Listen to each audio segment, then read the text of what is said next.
ആഹാന ചേച്ചിയുടെ ഫുഡ് എനിക്ക് ഭയങ്കര ഇഷ്ടമാണ്. കഴിക്കുന്ന രീതിയും എല്ലാം അങ്ങനെ ഉണ്ടാക്കിയ ഒരു സാധനമാണ് ഈ മാംഗോ പുഡിങ്.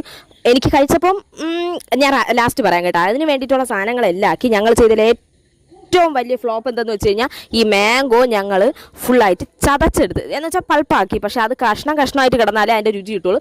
തേങ്ങാപ്പാൽ മാക്സിമം നമ്മുടെ സാധാരണ പിഴിഞ്ഞെടുക്കണം, ഒഴിക്കണം. ഇതിനൊരു ചെവർപ്പുണ്ടായിരുന്നു.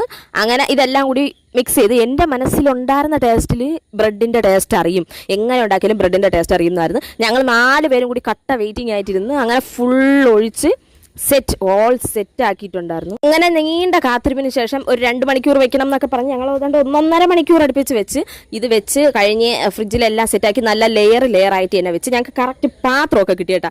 അത് കഴിഞ്ഞ് കഴിച്ചപ്പോഴത്തേക്ക് ഈ തേങ്ങാപ്പാൽ ഈ പാക്കിൽ വരണോണ്ടുള്ള ഒരു കുത്തലുണ്ടല്ലോ, അതൊട്ടും എനിക്ക് ഇഷ്ടപ്പെട്ടില്ല. പിന്നെ നമുക്ക് രുചിയുണ്ട്, കുറച്ചുകൂടി നല്ല ബെറ്റർ ആയിട്ട് ഒന്നുകൂടി ചെയ്ത് കഴിഞ്ഞാൽ നല്ല രുചിയായിരിക്കും കേട്ടോ. Love you.